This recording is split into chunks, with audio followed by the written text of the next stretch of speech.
What is up, guys? Back with another video ranking the cards I think you should look to pick up from this Team Masters program. Any of the linebackers, don't even take a look at. When I saw that Blake Martinez was a Giants guy, I was fucking pissed. You're garbage, and you know it. I wanted maybe a meme Daniel Jones or an Evan Ingram or anybody else on the defense. A Jabril Peppers would have been really nice. Now, Blake Martinez is probably their best defender in real life, but he's terrible in Madden, so it's depressing to see that. And I think a lot of his cards, like the Stephon Diggs, I don't think he does that much, and I'll address why I don't think he's necessarily the best receiver or does that much in the game when I get to some of the receivers. But rounding out the bottom of the top 10, and I'm going to do 10 in this video, is Kareem Jackson. He gets 99 zone, 99 man. You're able to get 99 speed when you power him up. Any of these safeties that get 99 man, 99 zone, and 99 speed are what you're going to want to look for. Now, for number 9, where I'm going to talk about a few of the receivers, is Keenan Allen. And the reason I think he's one of the best receivers, I have 2 receivers in my top 10 players from this program, is that he's 6'2". Taller receivers that are 6'2", 6'3", 6'4", 6'5", in my experience playing in the LCQ, playing in weekend league, they get their feet in bounds a hell of a lot better than short receivers do. Because when I had Marvin Harrison as my crosser guy, as my basically number 1, he could not get his feet in to save his life, and he's only 6 feet tall. So me personally, I'm not using a receiver in Madden for the rest of the year that is shorter than 6'2", unless it's Odell, because he's my favorite player, if Odell ever gets another card. So that's why Keenan Allen comes in at number 9 for me. And at number 8 and number 7, they're kind of interchangeable. I'd probably put Jalen Ramsey a little bit higher. Jalen Ramsey 7, Stephon Gilmore 8. They both have really good press, are both going to max out man and zone once you get locked down on them. Both are going to be able to get 99 speed stock, not on a theme team. They're just really good corners. I mean, there's not much else to say. Really, all you need to look for a corner. I personally like Rod Woodson a lot because he has a high block shed. So if you have the corner has high block shed, maybe that's a differentiating factor for you. But you really need 99 zone. You need to be a little bit tall, so that's why Jalen Ramsey is so good. Not sure how tall Stephon Gilmore is. I feel like he's taller, but both are really good corners. Either one you can't go wrong with. And then Marcus May, same deal with Kareem Jackson. He's going to get 99 speed stock with sprinter. He's got 97 speed stock, so you don't even really need to power him up. Another really good corner, same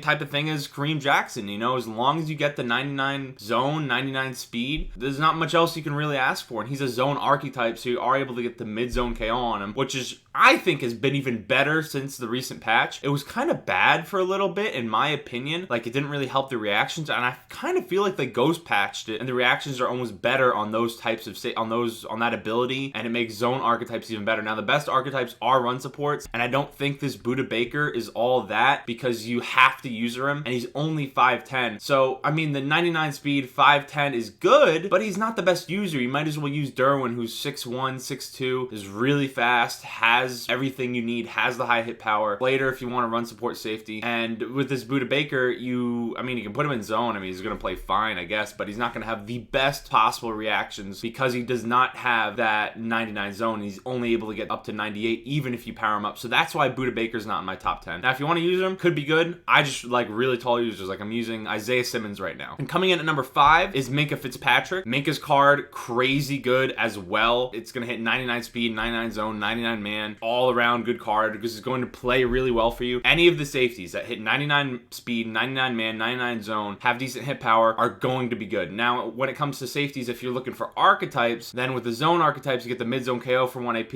And if you have Deflator, then I guess Buda Baker's better for you. I just really care about he would not be my user, so I'd have to be playing him elsewhere, and he doesn't get that 99 zone. So that's personally why I don't like him that much. This is where cards get really interesting. The ones I think that are going to be the best in the game and are going to be absurdly expensive. Coming in number 4 is George Kittle. He's going to have 89, 90. I don't know what exactly his run blocking, but he's fucking crazy, and he's going to be able to get, if you have full 49ers team, 98 speed, just as good as Vernon Davis. If you have if you don't have any 49ers, 96 speed, just as good as any tight end in the game once you put sprinter on him. Of course, you have to power him up to get in the 96 speed, but I think his card is crazy. He's going to be able to pancake people for you. You could put him at receiver if you have full 49ers team with 98 speed, cause audible down issues for your opponent, audible down to a super heavy set. It's a card I'm probably going to pick up over my Jeremy Shockey, I'm probably going to have Jeremy Shockey and George Kittle, to be honest. This George Kittle may even lead me to switch to some type of 49ers Giants hybrid theme team. So I would definitely look to pick this George Kittle up. I think he's one of the best cards in the game. Definitely one of the best from the drop. And then moving up to number 3 is Mike Evans. This card is so good because of how tall he is. Now, on physical archetype wide receivers, deep out elite is 2 AP, but with being 6'5", he's going to be able to just reach over him. You're going to get animations on high balls that you're not going to get with other wide receivers. High ball passes in the red zone, underrated. It gets old because you're able to run rollout corners and fit it over the flats that stop and don't push back past the goal line. Why that's a mechanic, I'm not quite sure, but I think he's going to be really good. Now, I'm not sure if I'm going to pick him up just because I love Julio and I get deep out elite for 1 AP on Julio, and that's why I honestly, the receivers I'm not too interested in, because of Julio they dropped already. 6'3", route runner archetype, best archetype in the game, gets all the catching abilities for 1 AP, gets route tech if you want route tech for 2 AP. If you need a route apprentice for some reason, he gets it for cheaper than everybody. So Julio's better than all of these just because of archetype. Then I'd probably say Mike Evans is the second best wide receiver in the game. Now, if you want to use him for a playmaker even, because he's going to be able to get playmaker, he's 6'5". You can high ball a playmaker him straight up the field, high ball it. He'll probably catch it. So I think this card is crazy as a playmaker and definitely recommend picking him up. Now, for number 2, the number 1 is probably going to surprise a lot of people. It might not be their number 1, but for number 2, I have Derrick Henry, 99 speed, 97 excel. Once you power him up on non-theme team, if you put him on a Titans theme team, this card is going to be unfair. You can air truck. He falls forward like nobody else. When I have to play a Derrick Henry, I instantly get scared. I stopped using his 97 just because he couldn't get up and out for me, but now with his acceleration being a lot better, with everything else, I think this card is going to cause a lot of people problems. Even on old gen, this card is insane to me.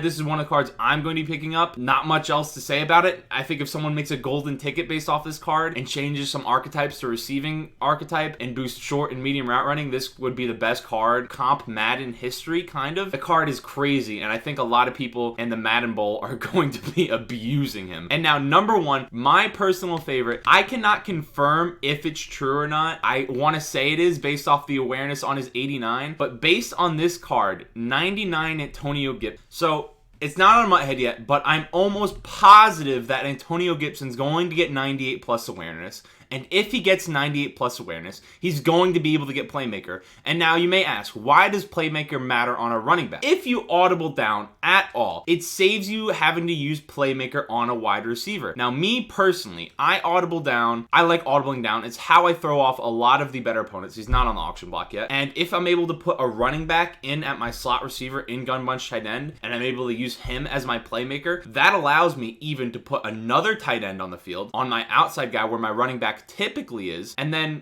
they're going to have to deal with me possibly audibling all the way down to strong H-wing or I-form H-wing, and I'm still able to pass out of it because I'll have Julio on my crosser, short in and deep out elite. I'll have 2 tight ends on the field. I'll have a running back on the field with playmaker to use as my playmaker. So I think he's my best right now. If he's not, he'd slide all the way down, even out of the top 10 for me. But right now, he's by far the best, in my opinion. The playmaker and using it in a scheme where you can audible down. I highly recommend you implement that if you haven't already. Now, if you don't audible down a lot, Antonio Gibson, not any better than Alvin Kamara, but he's going to be replacing Kamara for me. I think it's going to be worth it, just my opinion. If not, then obviously slide him out of the top 10 and put another safety that's 99 zone, high speed in there, and that's who I'd probably replace at the top 10. So he's my favorite. I'm going to pick him up before I even finish my weekend league games. Let me know who you are going to pick up from the Team Masters program.